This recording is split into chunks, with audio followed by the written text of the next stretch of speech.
এখন আমরা মহাকর্ষ পড়ছি ক্লাস 11। দেখো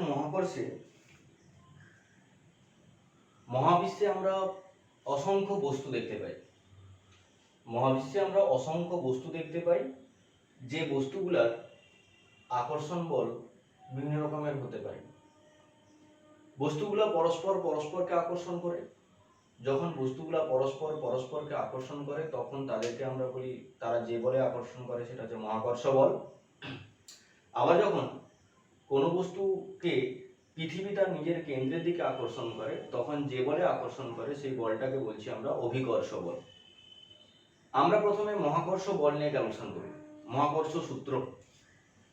মহাবিশ্বে দুটো বস্তু আছে। ধরো এটা একটা বস্তু, এটা একটা বস্তু, এটা একটা m1 ভরের বস্তু, এটা একটা m2 ভরের বস্তু।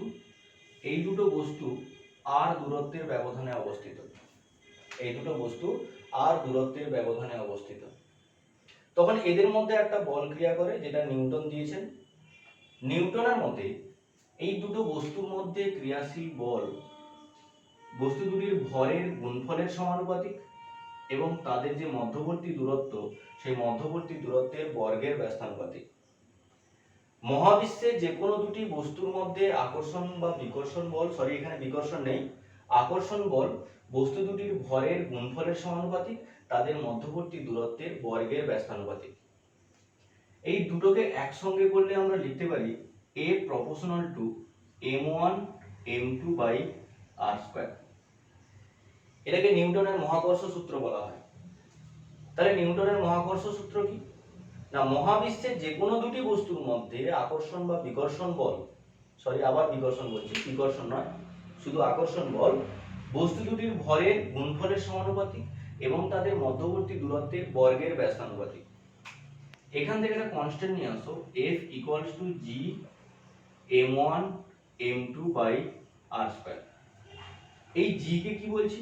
G হচ্ছে মহাকর্ষীয় ধ্রুবক। G হলো মহাকর্ষীয় ধ্রুবক। এই মহাকর্ষীয় ধ্রুবক G এর সংজ্ঞা নির্ণয় করব। G এর সংজ্ঞা, তাহলে এই সমীকরণ থেকে আমরা কি লিখতে পারি না, G equals to F r square by m1 m2। G equals to F r square by m1 m2। এখন m1 সমান m2 সমান 1। 1 কথার অর্থ একক। দুটো বস্তু যাদেরকে আমরা কি ধরলাম, সমান ধরলাম, এবং তাদের ভরকে কি ধরলাম, একক ভরের বস্তু ধরলাম। তাদের মধ্যে যে দূরত্ব আছে সেই দূরত্বটাকেও এক ধরলাম, একক ধরলাম। তখন আমরা G সমান কি লিখতে পারি, তখন বলতে পারি G equals to F। মহাকর্ষ ধ্রুবক কাকে বলে না, এই বলের মানকে, যে পরিমাণ বল ক্রিয়া করে তাকে মহাকর্ষ ধ্রুবক বলছি। কখন বলি না, যখন বস্তু দুটো একক ভরের হয়, তারা যখন একক দূরত্বের ব্যবধানে থাকে। মহাবিশ্বে অবস্থিত যে কোনো দুটো বস্তু যদি একক ভরের বস্তু হয় তখন তারা যদি একক দূরত্বের ব্যবধানে থাকে এবং তখন পরস্পরের উপর যে পরিমাণে বল ক্রিয়া করে তাকেই বলছি আমরা নিউটনের মহাকর্ষ ধ্রুবক, মহাকর্ষীয় ধ্রুবক। দুটি একক ভরের বস্তু একক দূরত্বের ব্যবধানে থেকে যে পরিমাণে বল ক্রিয়া করে তাকে বলছি আমরা মহাকর্ষীয় ধ্রুবক। এই যে মহাকর্ষ ধ্রুবক G বললাম, এই মহাকর্ষ ধ্রুবক G এর আমরা একক, তার মাত্রা ইত্যাদি নির্ণয় করব। মহাকর্ষ ধ্রুবক G এর একক, এর মাত্রা নির্ণয় করব।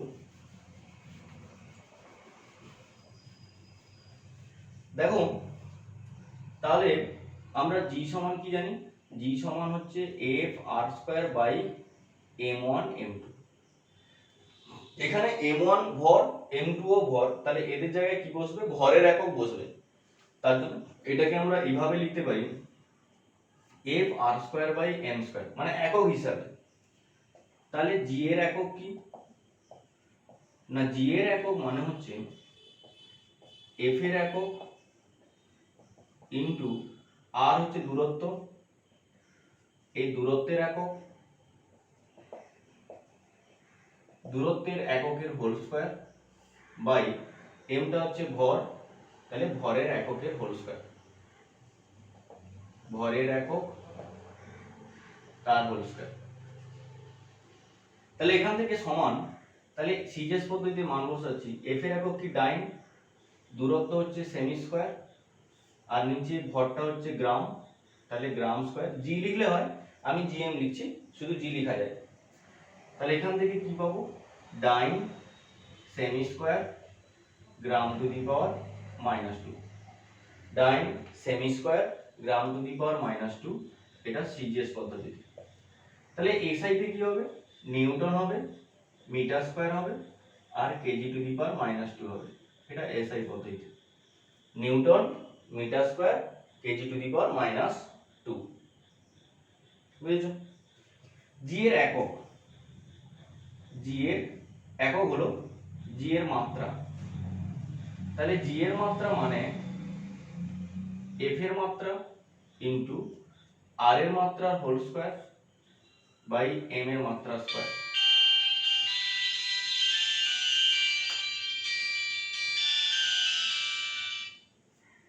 এম এর মাত্রা স্কয়ার সমান এফ এর মাত্রা M L T to the power -2, length হচ্ছে এল স্কয়ার, আর এটা হচ্ছে এম এম স্কয়ার। তাহলে এখান থেকে আমরা কি লিখতে পারবো, সরল করে নাও, M to the power -1, L to the power 3, T to the power -2, M to the power -1, L to the power 3, T to the power -2। এই যে মাত্রা পেলাম, এই মাত্রা থেকে একক লিখব, মাত্রা থেকে একক, মাত্রা থেকে একক। সিজিএস পদ্ধতিতে কি হবে, m to the power -1, l to the power 3, t to the power -2, এখান থেকেই দেখে দেখে লিখব। তাহলে m টু দি পাওয়ার -1 মানে ভর, মানে গ্রাম to the power -1, l length দূরত্ব সেন্টিমিটারের কিউব, t টাইম মানে টিটা এখানে সময়, তাহলে সেকেন্ড টু দি পাওয়ার -2, এটা সিজিএস হলো। এসআই তে কি, kilogram -1, metre cube second to the power -2, KG to the power -1, M to the power 3, second to the power -2। কি পেলাম, তাহলে একক থেকে, মাত্রা থেকেও আমরা একক নির্ণয় করে ফেললাম। জি এর মান সিজিএস পদ্ধতিতে এবং এসআই পদ্ধতিতে জি এর মান লিখবে। জি এর মান সিজিএস পদ্ধতিতে মনে রাখবে 6.67 ইনটু 10 টু দি পাওয়ার -8। এরপর সিজিএস এককটা বসবে। এসআই পদ্ধতিতে 6.67 ইনটু 10 টু দি পাওয়ার -11 দিয়ে সাইডে একক বসবে। তাহলে মহাকর্ষীয় ধ্রুবক জি, এই জি এর একক, মাত্রা ইত্যাদি ইত্যাদি আমরা পড়লাম। দেখো এখানে আমরা যে জি বললাম, জিটা কি না, জিটা হচ্ছে মহাকর্ষীয় ধ্রুবক। আর যে সূত্রটা বললাম, সূত্রটা হচ্ছে নিউটনের মহাকর্ষ সূত্র। এই সূত্রকে আমরা সর্বজনীন বলি। এই সূত্রকে কি বলা হয়, সর্বজনীন বলি। কেন বলি না, F equals to G m1 m2 by r square. G মহাকর্ষীয় ধ্রুবক মানে ধ্রুবক, বস্তুর ভর m1 mt এটা পরিবর্তনশীল নয়, বস্তুর ভরও ধ্রুবক, মৌলিক রাশি। কিন্তু বস্তুর ভর m1 m2 এরা কত দূরত্বে অবস্থিত, r দূরত্বে। তাহলে এখানে এই বল, এই যে মহাকর্ষ বল, এই মহাকর্ষ বল নির্ভর করছে কার উপরে, r এর উপরে। যদি r পরিবর্তন হয় তাহলে a পরিবর্তন হবে, কিন্তু এই r এর মানটাকে যদি আমরা ধ্রুবক করি, একটা নির্দিষ্ট মান রাখি সব সময়, তাহলে যে কোনো দুটো বস্তুর ক্ষেত্রেই বলের মানও ধ্রুবক। আমরা যদি এই দূরত্ব rটাকে ধ্রুবক রাখি, তাহলে যে কোনো দুটি বস্তুর ক্ষেত্রে, যে কোনো দুটি বস্তুর ক্ষেত্রে বলের মান সব সময় ধ্রুবক থাকবে।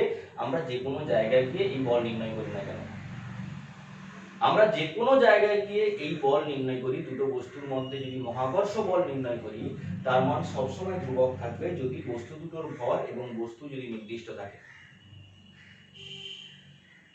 তাহলে ভর কার উপর ডিপেন্ড করছে বুঝতে পারছো।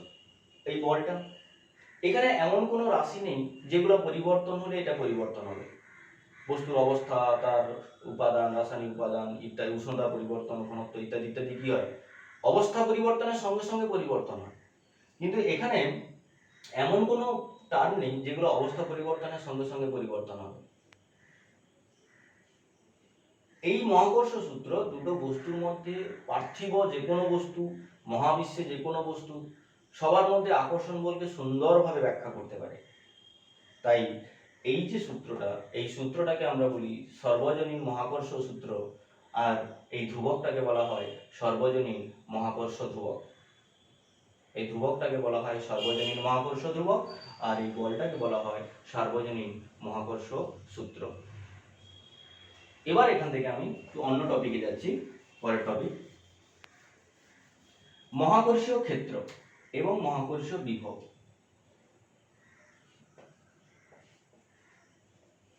মহাকর্ষীয় ক্ষেত্র এবং মহাকর্ষীয় ক্ষেত্র প্রাবল্য বা তীব্রতা। মহাবিশ্বের কোনো একটা জায়গায় যদি আমরা কোনো বস্তু রাখি, মহাবিশ্বের যে কোনো জায়গায় যদি আমরা কোনো জায়গায় যদি একটা বস্তু রাখি, এই বস্তুটা তার চারিদিকে একটা নির্দিষ্ট অঞ্চলের মধ্যে আকর্ষণ বা বিকর্ষণ বল ক্রিয়া করে।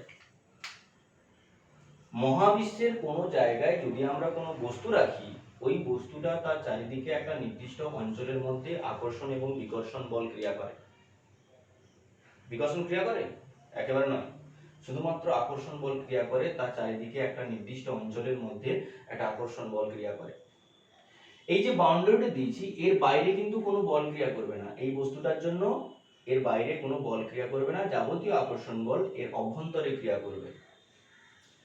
অথবা এই বস্তুটা থেকে আমরা এমন একটা দূরত্বে আর একটা বস্তু রাখবো, এই বস্তুটা থেকে আর একটা এমন একটা দূরত্বে বা কিছু দূরত্বে আর একটা বস্তু রাখবো, যে বস্তুটা কি করবে, এর জন্য বল অনুভব করবে। তখন এই যে অঞ্চলটা, এই অঞ্চলটাকে এই বস্তুটার মহাকর্ষীয় ক্ষেত্র বলে, মানে প্রথম বস্তুটার মহাকর্ষীয় ক্ষেত্র বলে।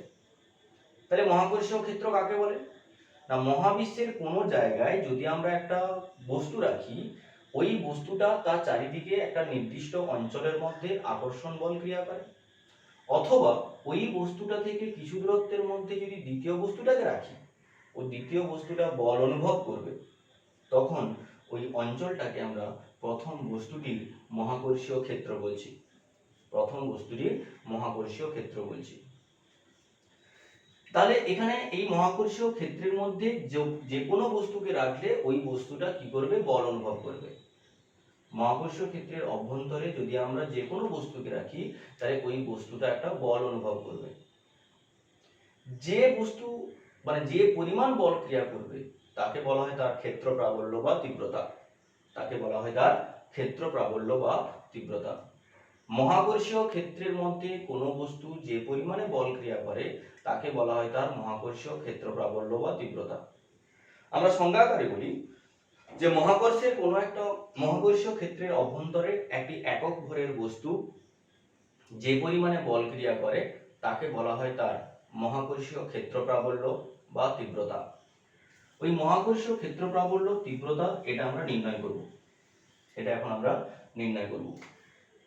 ধরুন এটা একটা মহাকর্ষীয় ক্ষেত্র। কার মহাকর্ষীয় ক্ষেত্র? সাপোজ পৃথিবীর মহাকর্ষীয় ক্ষেত্র। এর অভ্যন্তরে পৃথিবী আছে। পৃথিবীর ভর হচ্ছে ক্যাপিটাল এম, পৃথিবীর ব্যাসার্ধ হচ্ছে ক্যাপিটাল আর। পৃথিবীর মহাকর্ষীয় ক্ষেত্র এটা। আমরা পৃথিবীর মহাকর্ষীয় ক্ষেত্র অসীম পর্যন্ত বিস্তৃত জানি। তো পৃথিবীর মহাকর্ষীয় ক্ষেত্রের অভ্যন্তরে পৃথিবীর কেন্দ্র থেকে স্মল আর দূরত্বে এখানে একটা একক ভরের বস্তু আছে। পৃথিবীর মহাকর্ষীয় ক্ষেত্রের মধ্যে পৃথিবীর কেন্দ্র থেকে পৃথিবীর কেন্দ্র থেকে আর দূরত্বে একটি একক ভরের বস্তু আছে। তার জন্য আমরা মহাকর্ষীয় ক্ষেত্র প্রাবল্য নির্ণয় করব। তাহলে একটু আগে আমরা সংজ্ঞা বললাম মহাকর্ষীয় ক্ষেত্র প্রাবল্য কি না, মহাকর্ষীয় ক্ষেত্র প্রাবল্য একক বস্তুর উপরে ক্রিয়াশীল বল।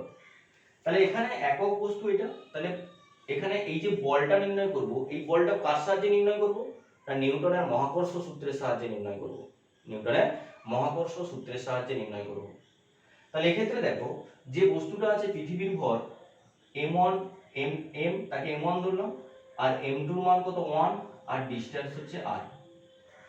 তাহলে এখানে নিউটনের মহাকর্ষ সূত্র অনুযায়ী F ইকুয়ালস টু ফর্মুলা জানি g m1 m2 by r square. তাহলে এক্ষেত্রে সমান g ইনটু m1 এর জায়গায় কত বসবে m into 1 by r square সমান g m by r square. এই পরিমাণ বল ক্রিয়া করছে, এই বলকেই আমরা বলছি মহাকর্ষীয় ক্ষেত্র প্রাবল্য বা তীব্রতা। তাহলে মহাকর্ষীয় ক্ষেত্র প্রাবল্য বা তীব্রতা সমান g দিয়ে প্রকাশ করছি, g equals to g capital M by r square. এটা হচ্ছে ক্ষেত্র প্রাবল্য, মহাকর্ষীয় ক্ষেত্র প্রাবল্য স্মল g সমান gm বাই r স্কয়ার। এবার এর একক মাত্রা নির্ণয় করছি।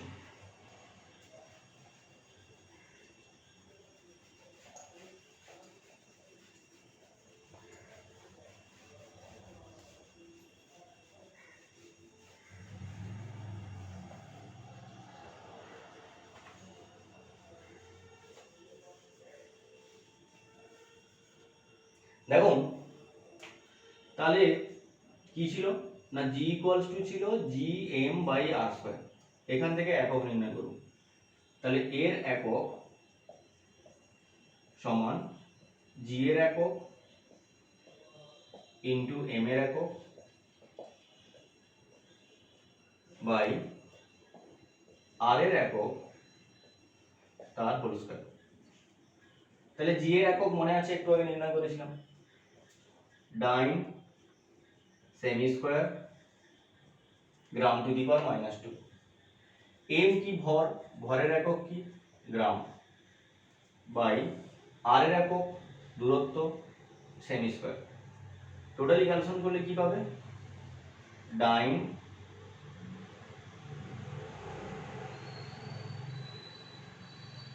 গ্রাম ইনভার্স। দেখো আমরা আগে পড়েছি F equals two ma, F equals two ma। তাহলে এখানে যদি আমরা একক বসাই তাহলে ডাইন ইকুয়ালস টু ভরের একক গ্রাম সেমি পার সেকেন্ড স্কয়ার। তাহলে ডাইনের জায়গায় গ্রাম সেমি পার সেকেন্ড স্কয়ার লিখতে পারি। তাহলে লিখছি গ্রাম সেমি per second square into gram to the power -1। তাহলে গ্রাম আর গ্রাম টু দি পাওয়ার -1 চলে গেল, থাকবে কি সেমি পার সেকেন্ড স্কয়ার। কোন পদ্ধতিতে, এটা হচ্ছে সিজিএস পদ্ধতিতে। এসআই পদ্ধতি তাহলে মিটার পার সেকেন্ড স্কয়ার। তাহলে ক্ষেত্র প্রাবল্য, মহাকর্ষীয় ক্ষেত্র প্রাবল্য g এর একক কি সেমি পার সেকেন্ড স্কয়ার আর মিটার পার সেকেন্ড স্কয়ার। এরপর এখান থেকে আমরা মাত্রা নির্ণয় করছি।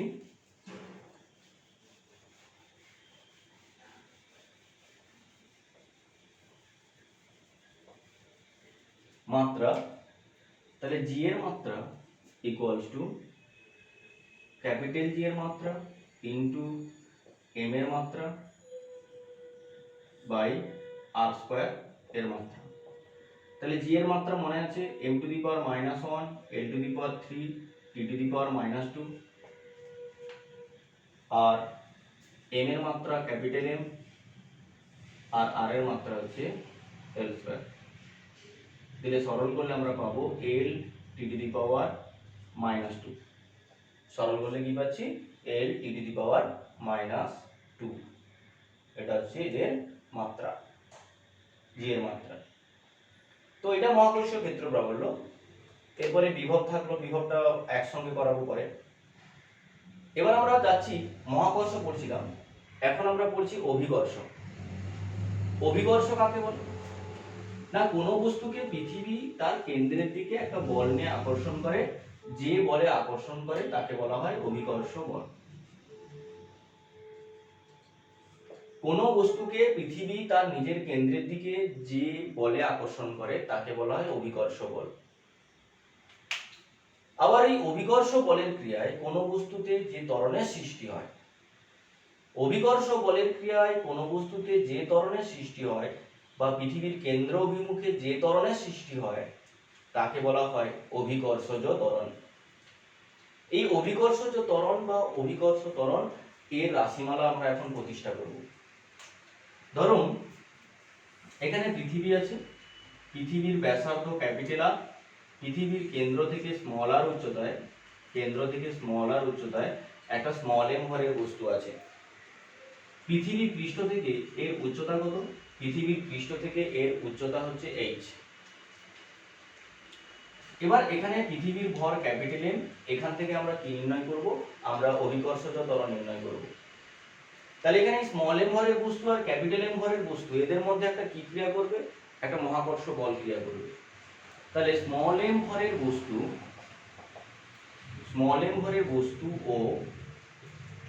ও ক্যাপিটাল এম ভরের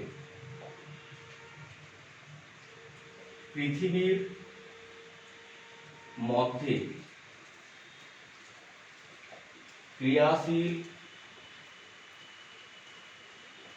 মহাকর্ষ বল F equals to Gm/r²। এক নম্বর, এই আর দিয়ে ধরলাম, মানে টোটাল এখান থেকে এই দূরত্বটা ধরলাম। দেখো এই বস্তুকে পৃথিবী যদি অভিকর্ষ ত্বরণ দিয়ে টানে, মানে এই বস্তুটার উপর ক্রিয়াশীল অভিকর্ষ ত্বরণ যদি স্মল জি হয়, মানে অভিকর্ষ ত্বরণ স্মল জি হলে তাহলে এর উপরে কত বল ক্রিয়া করবে?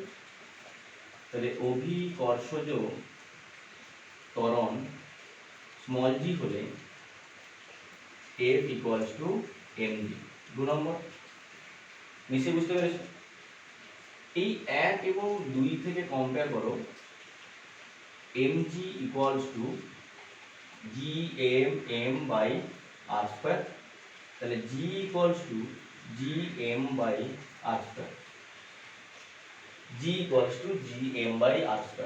এটা অভিকর্ষ ত্বরণের রাশিমালা। অভিকর্ষ ত্বরণের রাশিমালা কি না small g equals to Gm/r²। কিন্তু পৃথিবীর ব্যাসার্ধ কত? পৃথিবীর ব্যাসার্ধ ক্যাপিটাল আর। যদি আমরা পৃথিবী পৃষ্ঠে কোনো বস্তুর অভিকর্ষ ত্বরণ নির্ণয় করি তখন কি হবে না পৃথিবী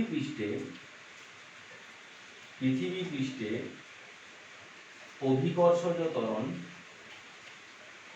তাহলে এই স্মল আর এর জায়গায় ক্যাপিটাল আর বসবে, small g equals to Gm/r²।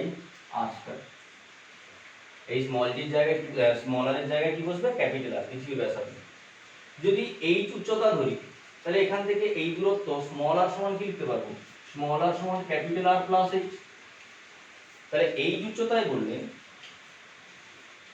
পৃথিবী পৃষ্ঠ থেকে h উচ্চতায় অভিকর্ষজ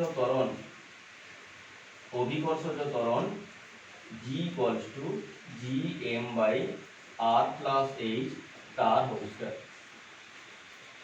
g equals to Gm/r plus h এর হোল স্কয়ার। খুব ইম্পর্টেন্ট সব সমীকরণ, এগুলো সবই তোমাদের মনে রাখতে হবে। এরপর এখানে আমি একটা ছোট্ট করে একটা প্রমাণ করে দিচ্ছি এই অংশের মধ্যে, গড় ঘনত্ব এবং অভিকর্ষ ত্বরণের সম্পর্ক। গড় ঘনত্ব এবং অভিকর্ষজ ত্বরণের সম্পর্ক। দেখো পৃথিবীর ব্যাসার্ধ ক্যাপিটাল আর, পৃথিবী একটা গোলক ধরে নিলে পৃথিবীর ব্যাসার্ধ ক্যাপিটাল আর, তাহলে তার আয়তন কত না আয়তন হচ্ছে 4/3 পাই আর কিউব। আয়তন হচ্ছে গোলকের আয়তন 4/3 পাই আর কিউব। পৃথিবীর ঘনত্ব রো, গড় ঘনত্ব, কেন পৃথিবীর সব জায়গায় ঘনত্ব একই নয়, তার জন্য আমরা এভারেজ ধরি। গড় ঘনত্ব রো হলে পৃথিবীর ভর m সমান 4/3 পাই আর কিউব রো। তাহলে গড় ঘনত্ব রো, আয়তন 4/3 পাই আর কিউব, তাহলে পৃথিবীর ভর m সমান 4/3 পাই আর কিউব রো, মানে আয়তন ইনটু ঘনত্ব। ভর সমান আয়তন ইনটু ঘনত্ব। পৃথিবী পৃষ্ঠে অভিকর্ষ ত্বরণ g সমান কি জানি না Gm/r²। পৃথিবী পৃষ্ঠে, তাহলে পৃথিবী পৃষ্ঠে অভিকর্ষ ত্বরণ g সমান কি হচ্ছে Gm/r²। তাহলে এখান থেকে m এর মান বসিয়ে দাও, G/r² into 4/3 pi R cube rho, 4/3 pi R cube rho. তাহলে সমান ক্যালকুলেশন করলে কি পাবো? 4/3 pi R rho G. Small g equals to 4/3 pi R rho G. Small g equals to 4/3 pi R rho G. এখানে এই যে সমীকরণটা, এটাই হচ্ছে গড় ঘনত্ব এবং অভিকর্ষজ ত্বরণের মধ্যে সম্পর্ক। গড় ঘনত্ব এবং অভিকর্ষজ ত্বরণের মধ্যে সম্পর্ক। নিশ্চয়ই বুঝতে পেরেছো?